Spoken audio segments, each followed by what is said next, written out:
Hey guys, welcome back to Chamberlain Family Farms. I'm outside today doing the live stream right in front of my persimmon tree. And boy, do I got them on here too now. They're full. So hopefully in a week we'll be picking them off for sale in the market stand. So before we get into it, I am going to go ahead and hit some events that are going on here locally. If you guys ain't local, you guys can fast forward, or maybe you guys want to come down this way and check them out yourself. So today, going on right now, the Hayden Festival is going on. There's all kinds of great food. There's all kinds of little things for sale. It's just a great time. Plenty to do for the kids and stuff. Also in Hayden, Indiana, there is a swap meet going on. And in Milton, Kentucky, there's a swap meet going on. And if you guys have any events going on in your area and you guys want me to post them on here, feel free to send a message to me or Mom or Jen, and we'll try to get them posted, because I'm going to start doing this live a lot more frequently, at least every other day at least. All right, next weekend there is a big festival going on. It's the Scottish Festival. And if you guys have never been to a Scottish festival, it's pretty awesome. Well, except the guys going around wearing dresses, them kilts. But they got authentic Celtic food. They got the music. They've got a ton of stuff for kids to do. All kinds of activities. Let's see, the past couple years they had a dog going around herding sheep and herding ducks. Got some little shows like that going on.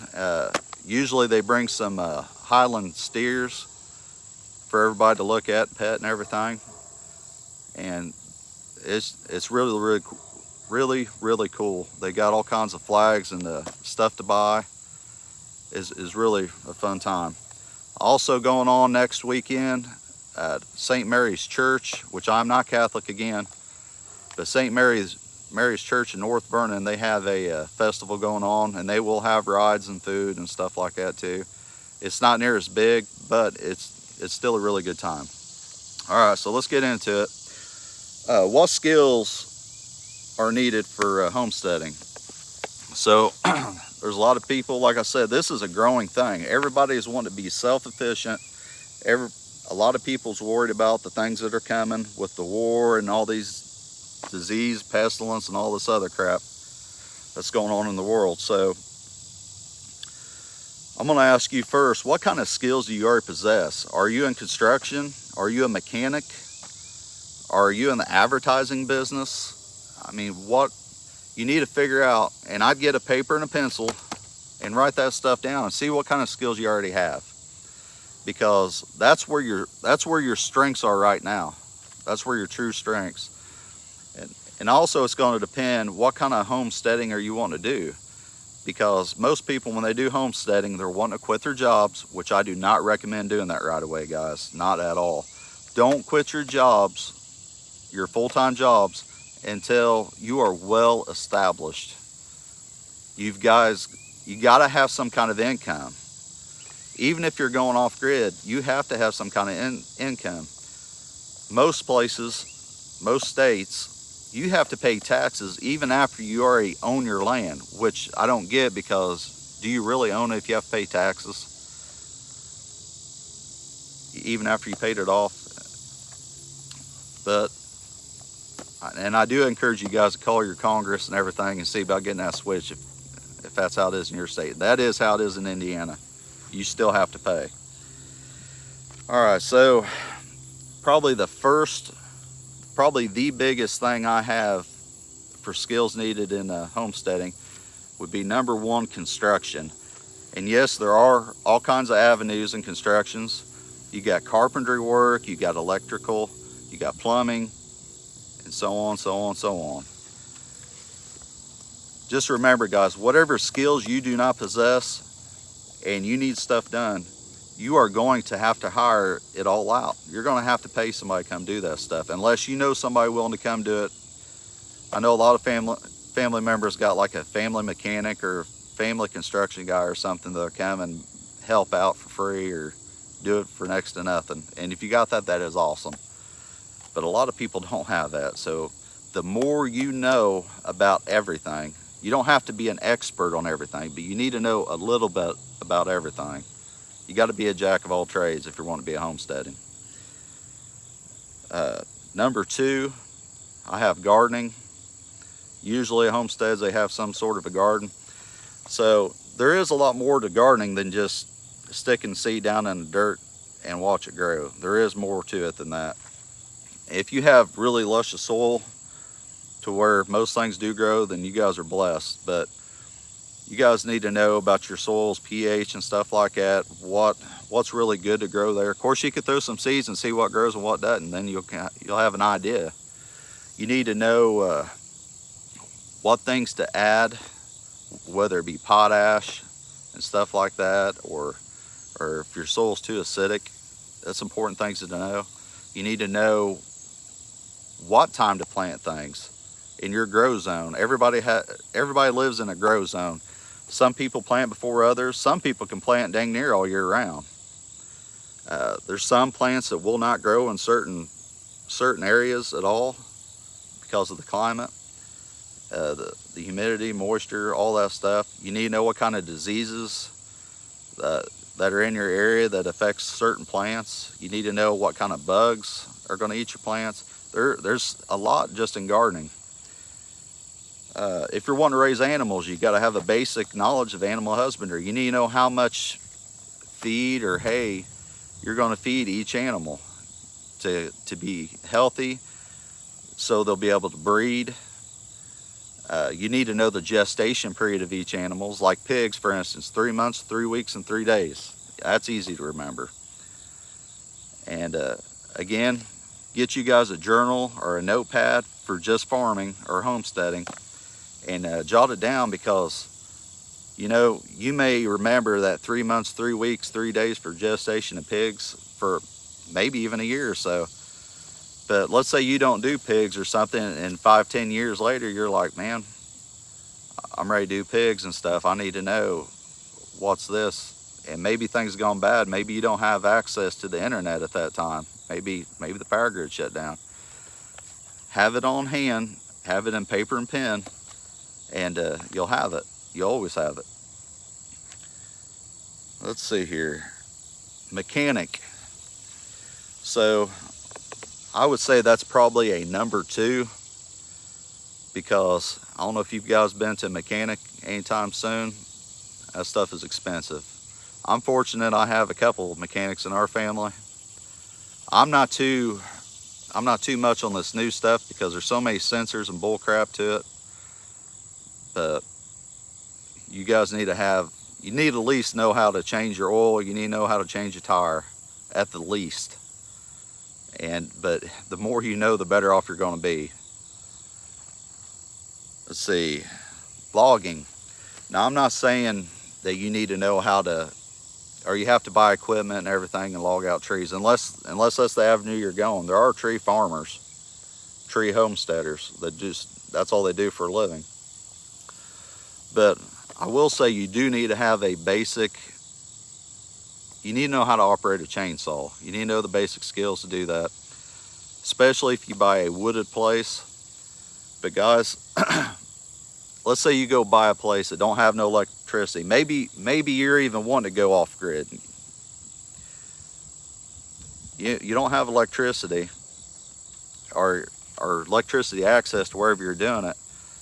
A chainsaw, I use a chainsaw probably more for construction than I do actually using it to cut down trees. It is so handy, it is so quick, and you guys need to have basic understanding in chainsaw.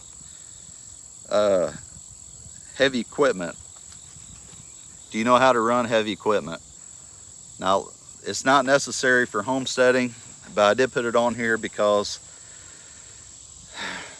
there's a lot of times, like let's say for instance, you bought a piece of property, or you already have a piece of property, and you would like a pond.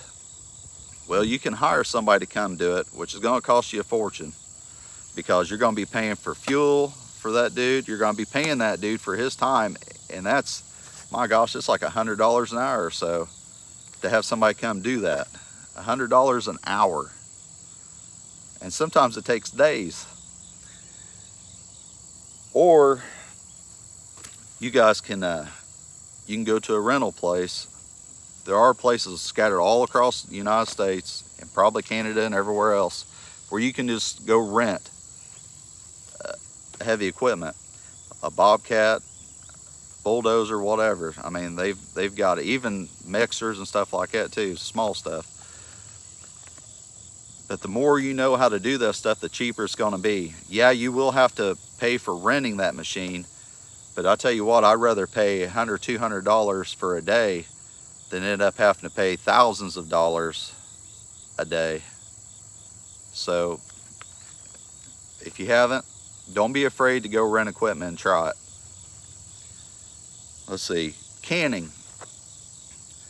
Usually when people go homesteading, they're wanting to be self-efficient, like I said, and food is #1 priority for a lot of people.